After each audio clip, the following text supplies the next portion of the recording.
اللہ رب العالمین والصلاة والسلام علی سید الانبیاء والمرسلین وعلی آلہ الطیبین الطاہرین۔ معزز و محترم خواتین و حضرات، اللہ رب العزت کا بے پایاں لطف و کرم ہے کہ ہمیں ایمان اور اسلام کی عظیم دولت نصیب ہوئی۔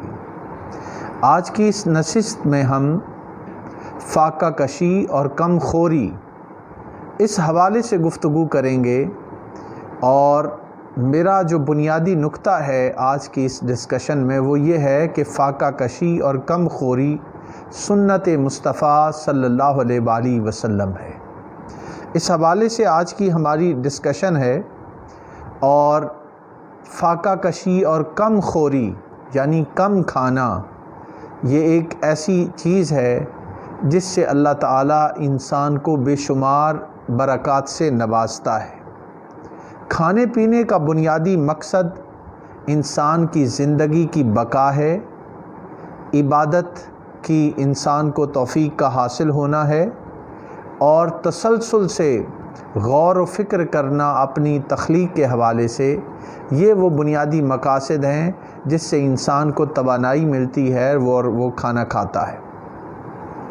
جہاں ہم فاقہ کشی اور کم خوری کی اہمیت کے حوالے سے دیکھتے ہیں تو اللہ رب العزت نے ہمیں قرآن مجید میں ارشاد فرمایا ہے، سورہ الاعراف اس کی آیت نمبر 31 میں، یا بنی آدم خذوا زینتکم عند کل مسجد وکلوا واشربوا ولا تسرفوا انہ لا یحب المسرفین، کہ اے اولاد آدم، تم ہر نماز کے وقت اپنا لباس زینت پہن لیا کرو، اور کھاؤ اور پیو، اور حد سے زیادہ خرچ نہ کرو، بے شک بے جا خرچ کرنے والوں کو اللہ تعالیٰ پسند نہیں فرماتا۔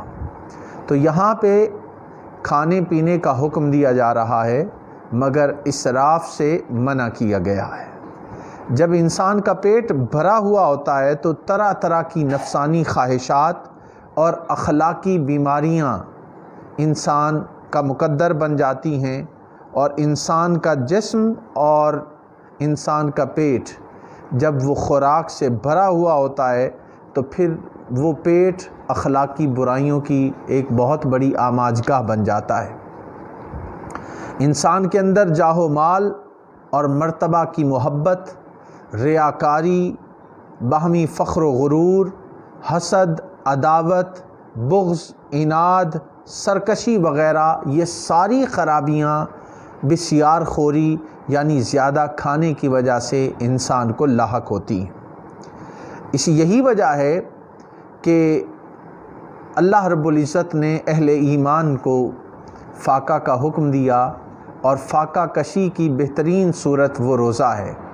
اللہ رب العزت نے قرآن مجید میں ارشاد فرمایا، یا ایھا الذین آمنوا کتب علیکم الصیام کما کتب علی الذین من قبلکم لعلکم تتقون۔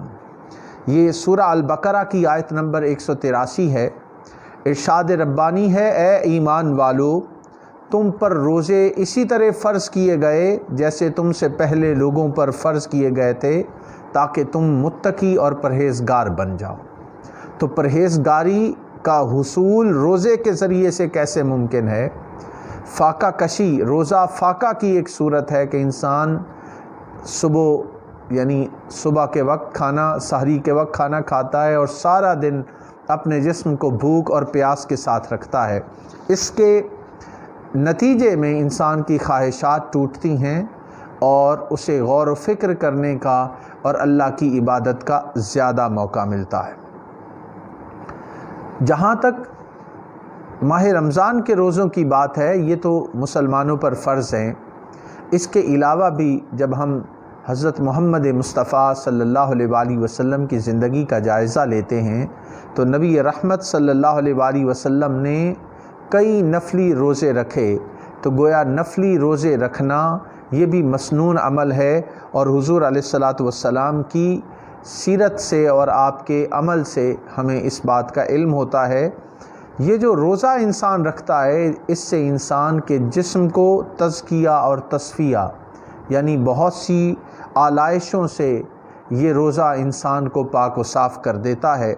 نبی رحمت صلی اللہ علیہ وآلہ وسلم کا فرمان حضرت ابو ہریرہ رضی اللہ تعالیٰ عنہ بیان کرتے ہیں، اور جسے سنن ابن ماجہ میں امام ابن ماجہ نے بیان کیا ہے۔ حضور علیہ الصلاۃ والسلام نے فرمایا لِكُلِّ شَيْءٍ زَكَاةٌ وَزَكَاةُ الْجَسَدِ الصَّوْمُ، کہ ہر چیز کی ایک زکوٰۃ ہے اور جسم کی زکوٰۃ روزہ ہے۔ گویا روزہ انسانی جسم کو آلائشوں سے پاک کر دیتا ہے، انسانی جسم کو پاکیزگی اور تصفیہ عطا کرتا ہے، انسان کا نفس سرکشی اور تکبر اور بغاوت سے باز آنے لگتا ہے، اور انسان دنیا پر آخرت کو ترجیح دینے لگتا ہے۔ یہ وہ چیزیں ہیں جو فاقہ کشی کے ذریعے سے، یا اسلامی اصطلاح میں ہم روزے کی بات کریں تو اس کے ذریعے سے انسان کو حاصل ہوتی ہیں۔ حضور علیہ الصلاۃ والسلام کا ایک اور بڑا اہم فرمان آپ کی خدمت میں پیش کروں گا کہ حضور علیہ الصلاۃ والسلام نے فرمایا البسوا الصوف وکلوا فی انصاف البطون فإنہ جزء من النبوہ۔ حضور علیہ الصلاۃ والسلام فرما رہے ہیں کہ اونی لباس پہنو اور آدھا پیٹ کھاؤ، یہ نبوت کا ایک حصہ ہے۔ اسے امام دیلمی نے الفردوس بمعصور الخطاب میں بیان کیا۔ معزز حاضرین، یہ ایک مسلمہ حقیقت ہے کہ شیطان سے چھٹکارا پانا اور خواہشات نفسانی پر قابو بھوک کی اذیت سہنے سے ہی ممکن ہے۔ سیدنا علی حجویری رحمۃ اللہ تعالیٰ علیہ وہ بیان فرماتے ہیں کہ الجوع طعام الصدیقین، کہ بھوک صدیقین کا کھانا ہے، ومسلک المریدین، اور مریدین کا راستہ ہے، وقید الشیاطین، اور شیاطین کو قید کرنے کا ذریعہ ہے۔ سید علی حجویری نے 3 چیزیں بیان کی کہ بھوک صدیقین کا کھانا ہے، مریدین کا راستہ ہے، اور شیطان کو قید کرنے کا ذریعہ ہے۔ آج اگر ہم شیطانی حملوں سے اپنے آپ کو بچانا چاہتے ہیں اور سلوک و تصوف کے راستے پہ چلنا چاہتے ہیں، اللہ رب العزت کے پیارے حبیب صلی اللہ علیہ وآلہ وسلم کی سنت پر عمل کرنا چاہتے ہیں، تو وہ ہمیں فاقہ کشی کے ذریعے سے حاصل ہوتا ہے۔ یہاں پہ میں ایک روایت کا ذکر کروں گا جسے عوارف المعارف میں شیخ شہاب الدین سہروردی رحمۃ اللہ علیہ نے بیان کیا ہے۔ وہ بیان کرتے ہیں کہ ایک بار ابلیس کا حضرت یحییٰ علیہ السلام کے ساتھ آمنا سامنا آیا، اور شیطان کے پاس بہت سارے پھندے اور کانٹے تھے۔ حضرت یحییٰ علیہ السلام نے دریافت کیا کہ یہ کیا ہیں؟ اس نے جواب دیا، یہ خواہشات دنیا ہیں جن کے ذریعے میں ابن آدم کو پھنساتا ہوں۔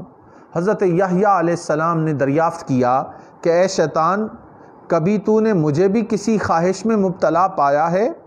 اس نے کہا، بس ایک رات جب آپ نے خوب پیٹ بھر کر کھانا کھایا تو میں نے آپ کو نماز اور ذکر سے غافل کر دیا۔ اس پر حضرت یحییٰ علیہ السلام نے فرمایا کہ اب میں کبھی پیٹ بھر کر کھانا نہیں کھاؤں گا۔ یہ سن کر ابلیس نے جواب دیا، کہا کہ میں آئندہ کبھی خیر خواہی کی بات کسی سے نہیں کروں گا۔ اس واقعے سے، اس روایت سے کیا معلوم ہوا کہ پیٹ بھر کر کھانا اللہ کی عبادت سے انسان کو روکتا ہے، اور پیٹ بھر کر کھانا انسان کو اللہ کے ذکر سے دور کر دیتا ہے۔ یعنی انسان پر سستی اور کاہلی طاری ہو جاتی ہے، اور وہ خواب غفلت میں اور غفلت میں اپنا وقت گزارتا ہے، اور وہ وقت جو اسے اللہ کی عبادت میں، مخلوق خدا کی خدمت میں گزارنا چاہیے تھا، وہ اپنی نفسانی خواہشات کی پیروی میں انسان لگا دیتا ہے۔ جب ہم طبی حوالے سے اور میڈیکل سائنس کی روح سے بھی دیکھتے ہیں تو کم کھانا اور کم خوری انسان کی صحت اور تندرستی کے لیے ضروری ہے۔ بسیار خوری، زیادہ کھانا روحانی امراض کا باعث بھی بنتی ہے، اور بہت ساری اس کے ذریعے سے جسمانی عوارض بھی انسان کو لاحق ہوتے ہیں۔ فاقہ کشی اور کم خوری، اس کی فضیلت ہمیں قرآن مجید سے بھی معلوم ہوتی ہے، اور اللہ رب العزت نے قرآن پاک میں سورہ البقرہ کی آیت نمبر 155 میں فرمایا، وَلَنَبْلُوَنَّكُمْ بِشَيْءٍ مِّنَ الْخَوْفِ وَالْجُوعِ وَنَقْسٍ مِّنَ الْأَمْوَالِ وَالْأَنفُسِ وَالثَّمَرَاتِ وَبَشِّرِ الصَّابِرِينَ الَّذِينَ إِذَا أَصَابَتْهُم مُّصِیبَةٌ قَالُوا إِنَّا لِلَّهِ وَإِنَّا إِلَیہِ رَاجِعُونَ۔ قرآن مجید کی اس آیت میں اللہ رب العزت اہل ایمان سے خطاب فرما رہا ہے، اور اس میں فرما رہا ہے کہ ہم ضرور بے ضرور تمہیں آزمائیں گے، کچھ خوف اور بھوک سے، اور کچھ مالوں اور جانوں اور پھلوں کے نقصان سے، اور اے حبیب آپ ان صبر کرنے والوں کو خوشخبری سنا دیں کہ بھوک کا آنا، مال و دولت میں کمی کا ہونا، اور کبھی انسان پر خوف کی کیفیت کا طاری ہونا، یہ آزمائش ہیں جو اللہ تعالیٰ کی طرف سے اہل ایمان پر اور مسلمانوں پر آتی ہیں۔ ان میں صبر سے کام لینا یہی اہل ایمان کو زیب دیتا ہے۔ پھر نبی اکرم صلی اللہ علیہ وآلہ وسلم کا ایک اور اہم فرمان فاقہ کشی کے حوالے سے آپ کے خدمت میں عرض کرتا ہوں۔ حضور علیہ الصلاۃ والسلام نے فرمایا کہ ان المؤمن یاکل فی معن واحد، کہ بے شک مومن ایک آنت میں کھاتا ہے، والکافر یاکل فی سبعۃ امعاء، اور جہاں تک بات ہے ایک کافر کی تو وہ 7 آنتوں میں کھاتا ہے، یعنی 7 گنا زیادہ کافر کھاتا ہے اور مومن کم خوراک لیتا ہے۔ یہ بخاری شریف میں کتاب الاطعمہ میں حضور علیہ الصلاۃ والسلام کا فرمان موجود ہے۔ اسی طرح حضرت عبداللہ ابن عباس رضی اللہ تعالیٰ عنہ روایت کرتے ہیں کہ نبی اکرم صلی اللہ علیہ وآلہ وسلم نے فرمایا ان اہل الشبع فی الدنیا ہم اہل الجوع فی الآخرۃ غدا، کہ جو لوگ دنیا میں سیر ہو کر کھانے والے ہیں وہ آخرت میں بھوکے ہوں گے۔ یعنی اس دنیا میں سیر ہو کر کھانا انسان کو آخرت میں بھوک کی طرف لے جاتا ہے، تو انسان کو اتنی خوراک لینی چاہیے جس سے اس کے جسم کو توانائی مل سکے، وہ اللہ کی عبادت کر سکے، اور اس کے فرائض جو اس پر لازم ہیں ان کو صحیح طریقے سے ادا کر سکے۔ یہ بات یہاں سے معلوم ہوتی ہے۔